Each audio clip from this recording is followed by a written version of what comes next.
everyone,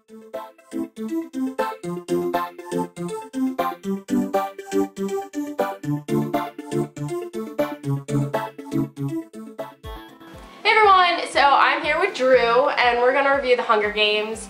And Drew's awesome because he does special effects on The River.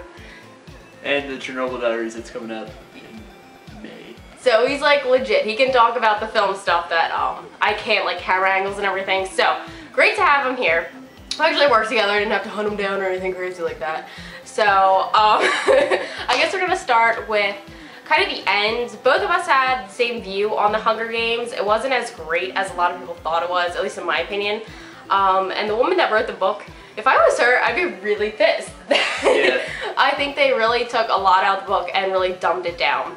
So Drew read about half the book, 3/4 of it before he went and saw it. So he read it and then immediately went to the movie. I read the first full book and I'm about halfway through the second. So that's kind of where we are in the book series. And it is a trilogy if you were wondering. So first things first, if you haven't finished the book or you plan on reading the book, there will be spoilers in this, so you might want to just watch this after you finish reading the book. But I'm going to start with talking about some of the things that really irritated me the most. And I'm not going to start off by nitpicking everything, because I know there's a lot of nitpicking. Like I could talk about how Katniss didn't have nail polish on during the arena thing, but besides that. So the first thing was the mutation wolves dogs. They were supposed to be a mutation between the dead tributes and those dogs, which they never actually played up in the movie. And if you didn't know that, I mean, yeah. I thought they were just dogs. Yeah, Drew didn't finish the book, and you didn't know that, and I think that was really important because that showed how evil the Capitol was. To go and take the dead bodies of these tributes that they forced to kill each other and genetically modify them into these dogs. And that was like huge in the book, so I was really upset that they left that out. Another big part was the sleeping medicine part, or the sleeping serum, whatever it was. I don't know if you got to that part. No, I didn't get to any of the games, like at all. Oh, okay. So when Katniss went to get the medicine for Peeta's leg, he wouldn't let her go like he would in the movie. He was like, I'm not letting you go, and she had to go. And Haymitch actually sent her sleeping serum. And she was feeding him and lucked it into there, and he got so pissed off and he realized what was going on, and he just like blacked out. And she snuck off, and I thought that was really awesome in the book. Like they played it up and it was huge. And I'm really upset that they left it out. Another thing, Peeta's not supposed to have a leg. Yeah. His leg totally was just like off. I found that out after I saw the movie. I'm like, he's not supposed to have a leg. I'm like, ah. And they've done movies where people haven't had a leg in following movies, correct? Yeah. Like I know that Forrest Gump? Yeah. In Forrest Gump, Lieutenant Dan didn't have legs. Yep, and they were digitally taken out too. And that was way before this. Yeah, way before. So that's kind of really irritating that they didn't do that. And I think a reason that they did a lot of this was to leave PG-13.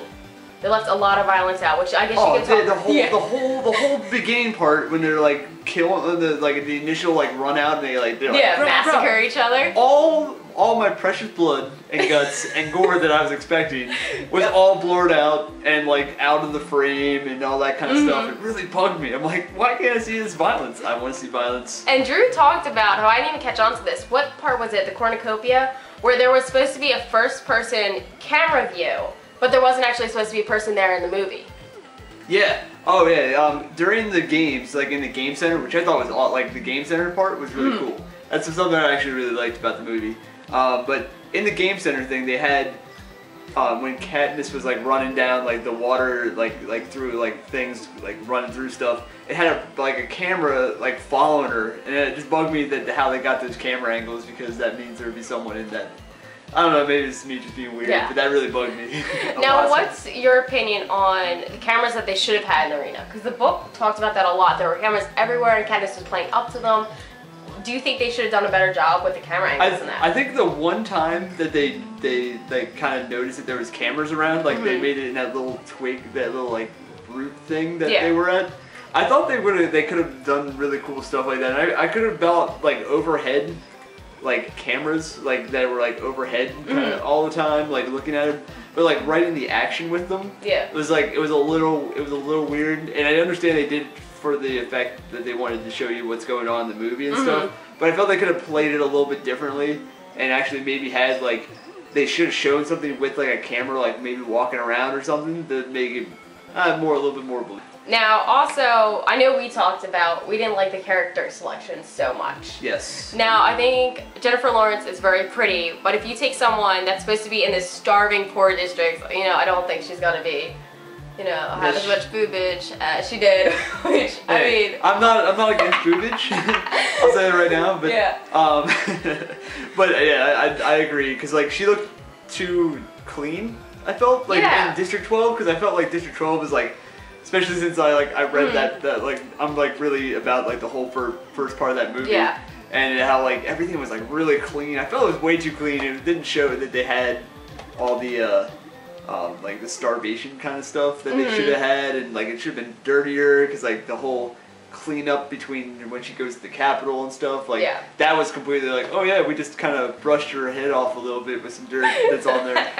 So now, what did you think about the tracker jackers? Because I expected them, at least in my head, I thought they were going to be like these bigger, like seagull-sized mutation bugs, and I thought they just looked like bees. I did not get to that part of the book, but I thought they were cool. I thought it was a kind of it was like because they said they mentioned it was a mutation thing, and I felt like they were very much bees. They were very much like wasps type things. But I felt they could have been like kind of like just talking about it now. I totally think they could have been a little bit bigger, maybe a little bit like different looking. But I thought like the way they simulated the like the whole like illusion or like weird visions of things. Yeah. I thought that was awesome. The hallucinations. Yeah, I that like was the coolest. That was a lot. I love that. The way that it was shot, the way that they did stuff for like the like making things like jump cut to things. They did that a lot too. They jump cut it a lot. But yeah, I thought that was pretty cool. But yeah, I thought the animation of the bees was really cool because obviously they were all relatively fake, I believe. Yeah. If I can remember. I thought what was actually really interesting to me, and I haven't noticed this in other movies, I mean maybe you have because you've seen pretty much every movie ever, the characters seem to be really close in age to actually, like the actors seemed close in age to what the characters were they were playing. Yeah, I thought that was pretty good. Yeah, because I know a lot of times people that play like 18, 15-year-olds, they're like 22, or like older, because I know on, what is that, Modern Family, the girl that's the daughter, she's in her 20s. She's supposed to be like 14. That's how Glee is too. Not that I watch a lot of Glee or anything, but I just know that they're most of them are like in their later, I think later 20s, I think actually. But that happens a lot, mostly because I know that they can't actually have the kids work as much, so they get people that are older that can play younger, so they can work all the time, opposed to having like these weird like child labor things in movies and stuff like that. A lot more. That's not like Harry Potter. You couldn't do that. I'm glad they didn't do that because that would be terrible. Oh my gosh, yes. So another thing, we have different views on the Capitol. Now, I thought the Capitol looked awesome. I thought it looked just like it did in my head. And you were not a fan. I just didn't think there was enough contrast between District 12 and the Capitol. I felt like the Capitol was like, oh, it's kind of a big building and stuff, and they had like the obviously like the models and the matte paintings and stuff in the background were really cool and everything. But I felt like there was like they described it with like some rainbow stuff. I remember in the book they were talking about how it was like all these colors and stuff, and I feel like I was picturing I thought I was talking with my mom because I went and saw it with my mom, which is really sad. I know. It's okay. I went and saw it with my mom. But we were talking about how I thought it was kind of more like they could have made it more like AE or AI or whatever it was, that movie about the artificial intelligent kid. And that thing is like it's like all these neon lights and stuff. That's what I was picturing, like all these like crazy lights and like colors and everything. And I know the people were kind of like the costuming was like. You mentioned you were really upset that they didn't have skin pigments and tints like they did in the book. It's bull, because that could have totally happened. They did in Star Trek. They did it for that one person and it worked. Just get that person, hire them for that reason, and done. Now, I looked and I heard that they had a ridiculous amount of extras that they had to do makeup and hair for. Would it have been a lot easier just to do the digital like skin coloring for that rather than have 75 extras that needed hair and makeup done? Well, I don't think that they had to do it for every person. But like I feel like if they threw in like 2 or 3, I feel like it would have been really really good. I think it would have been a little bit of a thing to do it all in post-production afterwards. But yeah, I would like to see it at least once. That's all. Just that's one all. person. Just one yellow person just walking around. They pointed out in the book, Yeah. maybe at least for that one stylist person they pointed out in the book, the stylist before that he goes and sees Senior or whatever his name is. I'm just going to call him Lenny Kravitz because that's who he is. Yeah. But like before they go see him, like that girl was like, there was like they talked about that. I felt like that they could have just put it there for that one person. And I felt it would been enough. And you were, speaking of Lenny Kravitz, you were really upset with this character. You were like, man, he's such a badass. He was. In the book, he had this whole mastermind thing, and he, like, all of his stuff that he did, like, was like, bleh. And it felt like they kind of just did it. They all discovered, like, the whole hand-holding thing, like, by themselves, and... Yeah, because he was the one that initiated that, yeah, correct? he had it all in his head. He's like, oh yeah, we're gonna have these people on fire, and then we're gonna hold hands because it would be great, because then we could play this up. He was the whole reason why that whole thing got started, and I don't know. It just kind of left off there. And he's just like, yeah, I'm just letting crap. We're gonna sing American Woman again, see ya. And you were also really upset about, Drew got off on some tangents at work, which is why I wanted him to do this video with me. You were upset about the quack. Yes, the quack.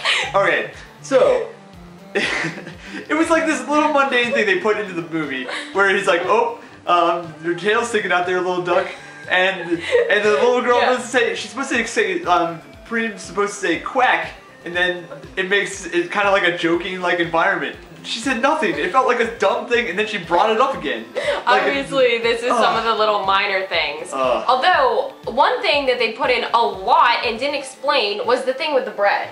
If you did not read the book, you wouldn't understand that part with the bread that they keep repetitively showing throughout the movie. Yeah, they showed like when PETA, I'm really terrible with names. When PETA comes up and they're like, and then all of a sudden it just is like, cut to bread and water, and you're like, why? And they just kept doing it. They don't explain it until like the right beforehand, and you're like, come on, like they could have explained that. And then the whole thing with Gale in the beginning. Yes. He's like, oh yeah, by the way, I forgot I had this bread with me. Like, if you're a starving person, you're not forgetting about food.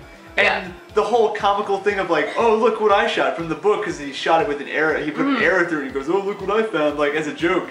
And it just described their entire relationship in that one sentence, I thought.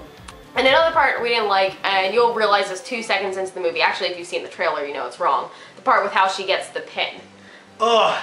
Yeah. Well, there's no point. There's no point to change that, other than the fact that they're like, oh, we'll just talk about this girl, and then like, also they could have introduced the mayor a little bit, because the mayor was at the really important exactly. to the rest of the book series, especially in book 2. And another thing that reminded me of, that riot from Rue's district didn't happen after Rue died. That happens in book 2. That's what I was told afterwards, Yes, and there was no reason they had to introduce that in there now. Like, a lot of these changes that they did, I mean, it was a 2.5-hour movie or something close to it. Yeah, they could explain it. They could have done things a lot better, you know, and especially with her dad dying, they showed, what, one clip of that? Yeah, was it half an hour before the movie ends? Like, you find out what happens to her dad, other than the fact that you're just like, oh, her dad died. If you didn't read the books, you have no idea why. And if they didn't introduce the mayor, then why would they even bother showing that part? Exactly. They barely even like described that. Like in the movie, it felt like it wasn't even a thing. Like she's like, oh, I'm totally over the dad thing, but like in the book, it's a big thing. That she brings it up like every 5 minutes. And she like yelled at her mother right before she got taken onto the train for the reaping, like, be strong, you can't do what you did before. And people that don't read the book are like, well, what happened? What did she do before? Yeah, well, his dad died and her mom kind of lost it a little bit and she had to take care of Prim. That was it, and that's why Katniss is supposed to be such a strong person, and they left that out.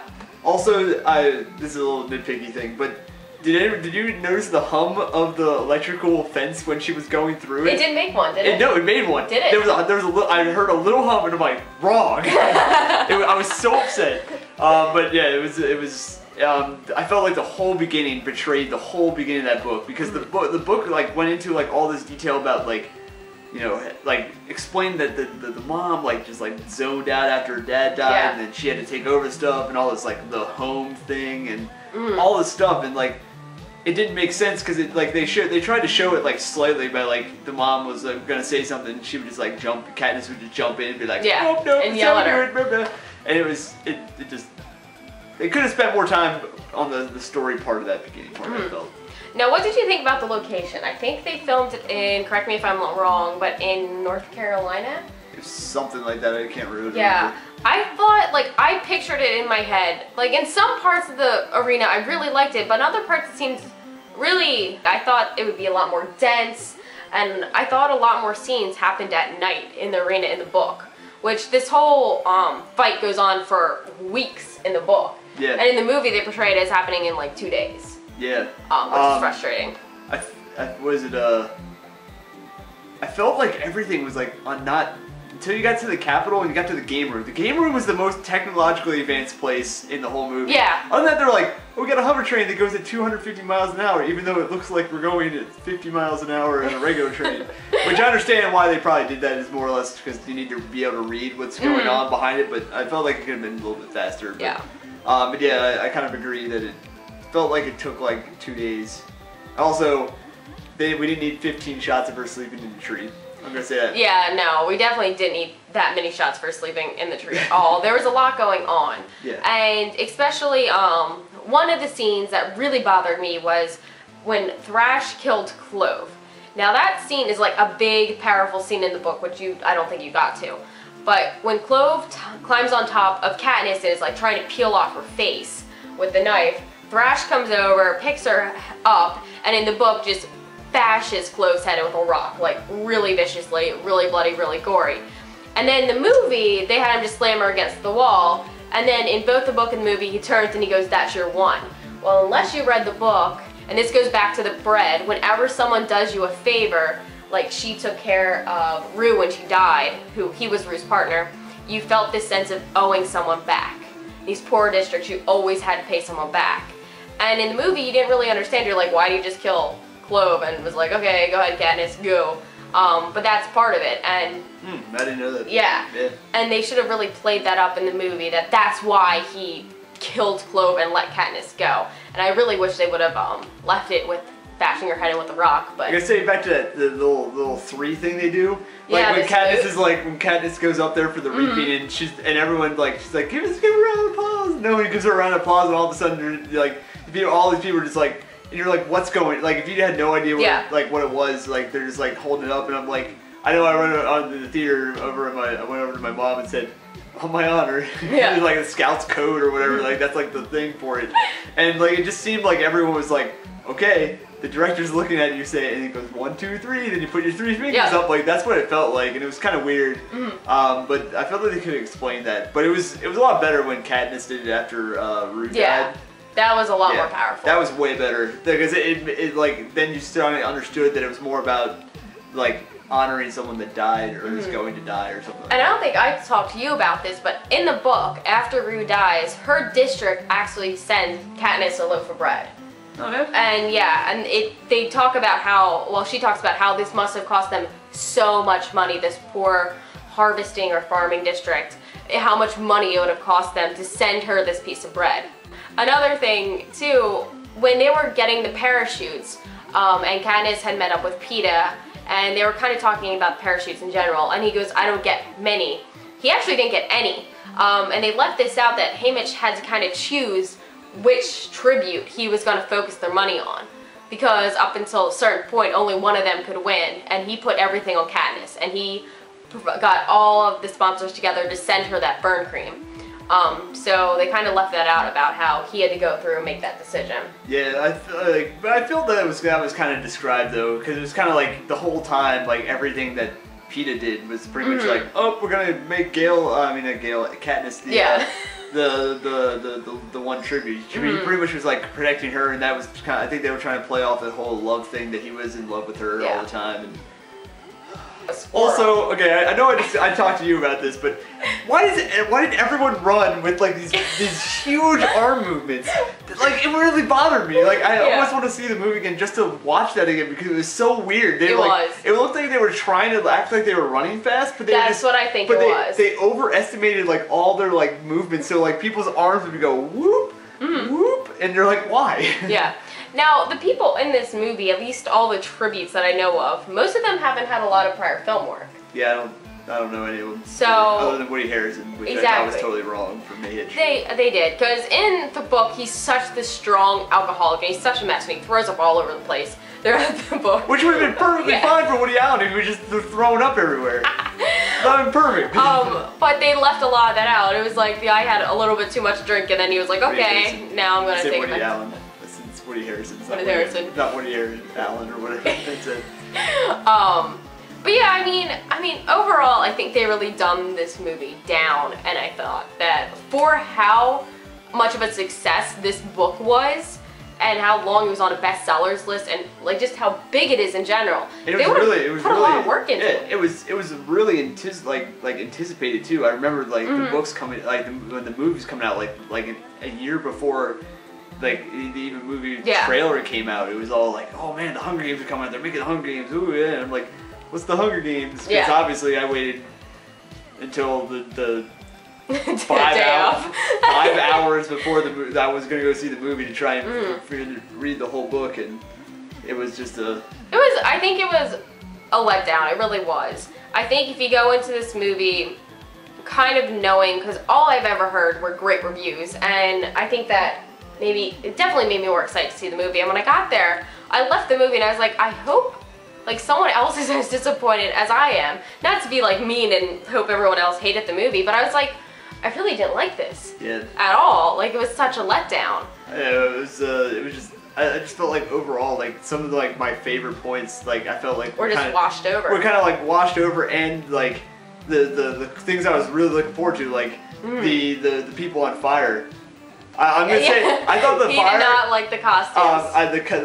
The fire looked pretty good. I'm not saying that in the stadium, the whole that whole stadium environment looked really cool. Yeah. But I felt like it just looked like they had booster packs on. Like I felt like it was just like, psh, we're gonna fly around. Psh. Like I was feeling like the second one they did, the one where she was flipping around, where it was kind of just more on the bottoms of her dress. Yeah. I felt like they did like almost an arm thing, like just like the fire kind of flowing off the arm and the back of her dress, and then like her headpiece wasn't on fire either, which was a total. I was like, come on, you gotta do that. They talk about lighting her head on fire too. Like that could have been really cool. Like I felt like it was just more strategic placement of stuff. Yeah. Like I probably would have put it on the bottom of her dress and her arms, and then wherever PETA wanted it. And now, how do they do that? They don't use like green screen or anything. They just like digitally put it in. Yeah, what it is, you they're probably, I think they were actually moving.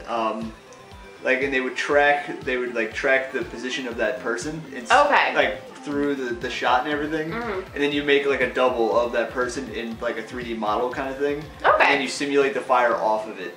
And that's how you kind of get that kind of stuff going. So yeah, it's pretty sweet. I love it. But also to give the effects people credit, they actually only had 24 weeks to work on, to do all, I think they had 1,200 visual effects shots in the movie. And that's ridiculously short amount of time to do all the stuff. How long would it actually take someone to normal time to do that? It depends. And like they obviously did it, but they did it between, I think they said 17 different companies worked on it. So is that normal? That you normally have at least 4 or 5, I believe. And then like little ones to like do like things you just don't have time to do. And what this interview I was listening to, they were saying that they like near the end when they were getting a lot of hype and everything, and they announced sequels before the movie even came out. Well, if you're wondering, it is a trilogy, so expect at least 2 more movies. Yeah. I think they're making the third one into two movies probably, because they love doing that now with Twilight, which is wonderful. They did it with Harry Potter too, didn't they? Yeah, but that was good. Yeah. That was worth it. But yeah, it depends on like the amount of like stuff that they just had more people working on it, but they said there was like such a time crunch of a nightmare time crunch and stuff like that. Which is still like impressive, the amount of stuff they did. Yeah. Like, the stuff in there was really like this, like the little subtle stuff that you're not really looking at, like sky replacements, all that kind of stuff. Like you're not really looking for that kind of stuff, and that is definitely something that's in there. Yeah. You definitely don't look at this film as a visual effects film, but it is like obviously in the And background. that totally just reminded me, don't ask me why, they never talked about the AVOX people, or however you say that. Yeah. Because when I saw in the previews the big saucer thing coming out, I was like, ah, and then they're gonna spear him and take the girl away, which if you read the book, you know what I'm talking about. And they never once mentioned any of that. That was in the beginning of the book, and it was more or less like, oh, these are the people coming. Like that's what that was signifying for that. And I'm like, what? Yeah. This doesn't happen until a little later. And And it was supposed to show basically how much control the Capitol has on people too. Like a lot of the stuff they left out was showing how cruel the Capitol is and how controlling it is. And you need to know that going into book 2, because book 2 there's a lot of really cool stuff that happens. And you want to know why that happens, and if you can understand how terrible district or Capitol is, you'll understand. They didn't talk about District 13 at all. Nope. Being destroyed, and that I felt like because it was definitely like it felt like a younger, for younger kids movie. Yes, and I think even though there's all this was. killing and like slicing people with knives and stuff Yeah. like that, but I felt like it was supposed to be. It was definitely geared toward a younger audience, and I felt like that was a little bit of a wrong decision because I felt they could have done more. That I think that's probably why they took a lot of that stuff out. Yeah. Okay, so I think we're going to end our video rants there, but you can look for Drew on IMDb under the Chernobyl Diaries and special effects for the river. Yeah. And all the mangoes are from him. All the mangoes. It's not true, but Okay, I'll see you guys next time.